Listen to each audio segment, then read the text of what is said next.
If I trip, I trip. Well, good morning, everyone. Good morning. The theme for this month is perfect action, no mistakes. And I think Cheryl and Bram before me have both said they kind of struggled with this particular topic. What could that mean? I think even Reverend Bonnie, who came up with the theme, wondered exactly what that meant. Perfect action, no mistakes. Because I think I once made a mistake, and probably everybody here has made a mistake at least once, sometime in their lives. But I think Reverend Bonnie cleared it up when she was reading all the different things that Ernest Holmes had to say about mistakes, including the passage where that phrase comes from, that the universe doesn't make mistakes. The thing itself, God, the Spirit, that doesn't make mistakes, but people can and do make mistakes. And in that talk, Reverend Bonnie talked about how the word that is translated as sin originally meant to miss the mark, an archery term. And I wondered, was that in the Hebrew part or the Greek part? So I looked on the internet to find out, and actually it's both. Both the Hebrew word that we translate as sin and the Greek word that we translate as sin both meant to miss the mark in archery, which I thought was interesting. And there are many ways to miss the mark. You can aim as well as you can, but you don't have enough practice, and so you miss the mark. You can just sort of, aim poorly, and you're just about sure to miss the mark that way. It might not be something in what you're doing. It might be some outside interference. Something else has come up. Somebody jostles your arm at the last minute, or a breeze comes up, and you miss that way. Or maybe you're not even aiming at anything. I shot an arrow into the air, it came to earth, I don't know where. Which is actually a poem by Longfellow. I'll do a little part of that here. I shot an arrow into the air, it fell to earth, I knew not where. I breathed the song into the air, it fell to earth, I knew not where. Long, long afterward, in an oak I found the arrow, still unbroke. And the song, from beginning to end, I found again in the heart of a friend. Now that guy, I think, was lucky because, you find the song in the heart of a friend, that's fine. Find the arrow in the heart of a friend, oops. And if you're not aiming, if you're just shooting into the air, that could have happened. You have, when you're doing something like that, you really should have a target in mind. And sometimes what some people do is they shoot the arrow and it lands somewhere, and then they paint the target there. Yes, that's where I meant for it to be. It's kind of like philosopher George Carlin talking about cats. So cats will never admit that they made a mistake, and they can run headlong into a wall, and afterwards it's like, yes, that's how I meant for it to be. That's exactly how that was supposed to go. Some people do treatment like that. It's like whatever came up. Yeah, that was a demonstration. That was exactly what the intention was about. Sometimes you make a mistake and you don't even know you've made it. A friend of mine a long time ago told the story about his dad who had been a soldier in World War II. And the soldiers in his unit were given these various German phrases to use in appropriate circumstances. And one of them was "stop or I'll shoot," which may have been something like this. I got this off the internet. Stehen, bleiben oder ich schieße. Pardon my German. And apparently some of the GIs who were issued these things didn't know exactly how to pronounce it. And some of them said, stehen, bleiben oder ich scheiße. Which I imagine a number of you figured out what that means. Instead of shoot, it's more like shoot. Best I can say up here. Now, the consequences for that were probably just a lot of really confused and perhaps concerned German prisoners. But other mistakes that we make might have other consequences. The readings that we've heard, both the one today from Joel Goldsmith, some from Ernest Holmes in the past, talk about how the mistakes that you've made today don't have to carry over into the future. You don't have to continue them. And they said as long as you don't repeat the mistake, which is true, but it's also as long as you correct the mistake from the past. Simple example, if you're adding a column of numbers and you make a mistake somewhere along the line, it doesn't really matter how many times you add correctly after that, you're going to come up with an incorrect answer. Or if you're driving and you go into one of these parking lots that have, wrong way, severe tire damage, and that's the way you go, oops, your tires, you can resolve not to go that way again, but you still have to fix or replace the tires. It's not enough simply to say, I won't do it again. When Cheryl was here, she had us do an exercise as an expression of the divine. Some things are simple and easy, and then some other things that should be simple and easy we might think are a little difficult. And one of the things that she had us say was, as an expression of the divine, tying my shoelaces is simple and easy. And when she said that, I immediately thought of this scene in Stranger in a Strange Land. I don't know how many of you have read that. In Stranger in a Strange Land, the protagonist is Mike Smith. He was born on Mars, raised by Martians, never saw a human being until he was in his 20s, and then was sent to Earth to learn our ways. And one of the ways he learned was how to tie shoelaces, because they didn't have shoes on Mars. So he was shown how to tie his shoelaces, and later on, he's dressing himself, and he ties his shoelaces. He ties the right one to the left one, stands up, and falls on his face, and sees there's a problem here. And so laboriously unties the knot, corrects the mistake, and then ties it correctly. Later on, someone asked him, so what have you learned today, Michael? And he says a few things he's learned, including, I learned 2 ways to tie my shoelaces. One way is only good for lying down, and the other way is good for walking. So he didn't so much see it as a mistake as context will determine whether or not it's a mistake. When Bram was here, he quoted something from Joan Chittister, which was, there is no such thing as failure. There is only the need to begin again, more experienced than before. And knowing Bram and knowing his NLP background, I know that had to remind him of the NLP saying, there is no failure, there is only feedback. But in order for feedback to be effective, you have to notice that you've fallen on your face when you tie your shoes the wrong way. If you're going to try and clap in time to the music, you have to listen to the music. Otherwise, it's not going to work. So you have to notice when there is a mistake in order to correct it. An unacknowledged mistake can never be fixed. As I say, sometimes the mistake is not one you made. It's something that someone else made that has been propagated. Again, a simple example is if you're reading a recipe in a recipe book and there's an error there, it says tablespoon when it should say teaspoon. That's not going to work for the most part. And it's not something you did. It's simply a mistake that has sort of gone out there into the world, but that still affects you. There's a movie called State and Maine. I don't know how many of you have seen that. There's a scene in the movie where there's these 2 characters, a man and a woman, and the man is wondering, why are Dalmatians the mascots of firehouses? And the woman tells him, well, the very first firehouse that was ever constructed was on the border of Dalmatia and Sardinia. And so he says, so that's why Dalmatians. And she says, well, it was either that or sardines. It's a funny line. I'm sure it's meant to get a laugh. And I was tempted to repeat it. But then I thought a minute, well, wait a minute. Isn't Sardinia an island?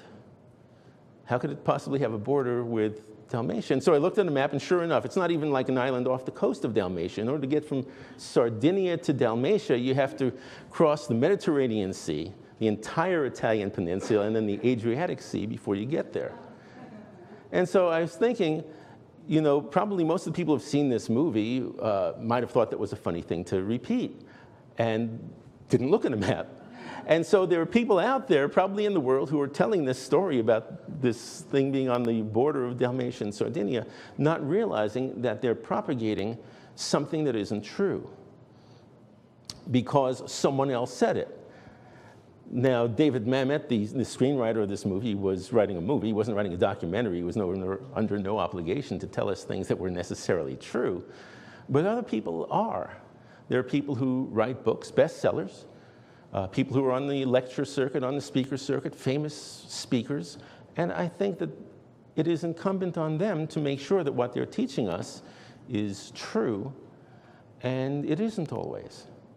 And I've noticed some things, some of which I'll say in detail, some of which I'll just sort of generalize about, that I've heard over time, over and over again, that aren't the case. And so I want to correct that for us here at least, and maybe spread more truth around. The New Thought movement was originally also called the Truth Movement. Spread more truth around. One thing you've probably heard more than once is that it takes 21 days to form a habit.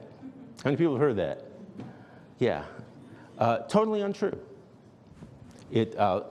Where it came from was apparently this book in the 1960s by Maxwell Maltz called Psycho-Cybernetics. He was a plastic surgeon, and he made the observation that it generally took his patients a minimum of 3 weeks to adjust to the new way that their features looked. And from that, it just became overgeneralized to it takes 21 days to form a habit.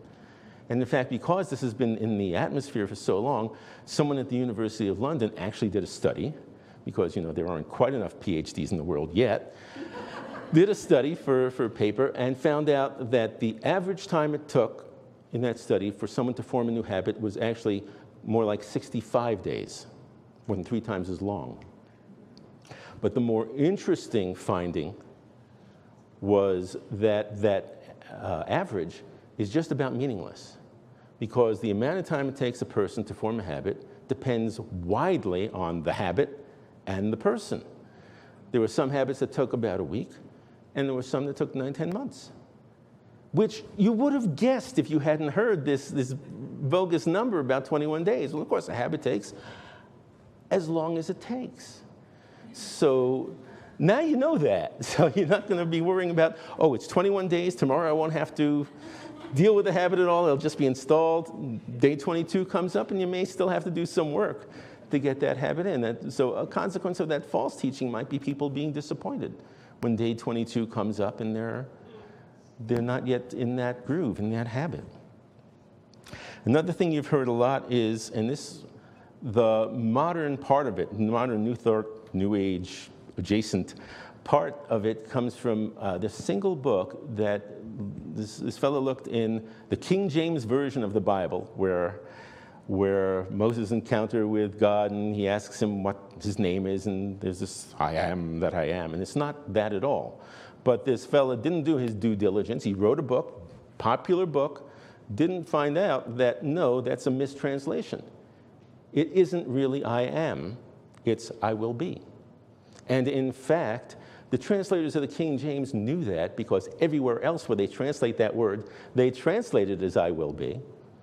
But for whatever reasons they had, they decided, here we're going to mistranslate it as I am. That was propagated. Then this book comes out. That propagates the error even more. And then there are these New Age adjacent, as I say, New Thought spiritual teachers who read this book. They don't do their due diligence. They don't find out if it's true. And so that spreads even more. So let's start correcting that. You can use a formula about I am if you like, but know that the foundation of it is something more internal rather than this biblical reference. It's simply not from there. There's a whole plethora of what I call false physics that's out there. One example is this thing that I've seen on the internet, I'm sure you've seen on people's Facebooks, attributed to Einstein. It goes like this: everything is energy, and that's all there is to it.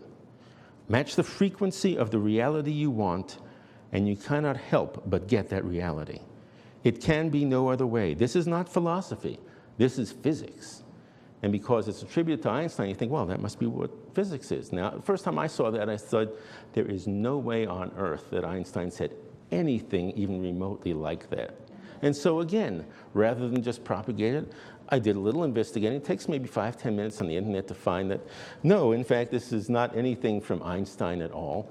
This is something put out there by somebody who said he was channeling some extraterrestrial, multidimensional entity named Bashar. And yeah, this sounds a lot more Basharish than Einsteinish.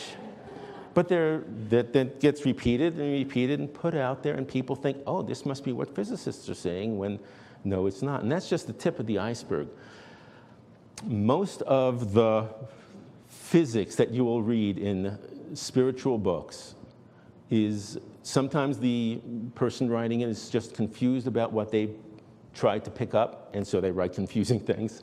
Sometimes they're trying to fit it into what they want to teach, and so they shoehorn something in that doesn't really match at all what's going on. Some people just make stuff up.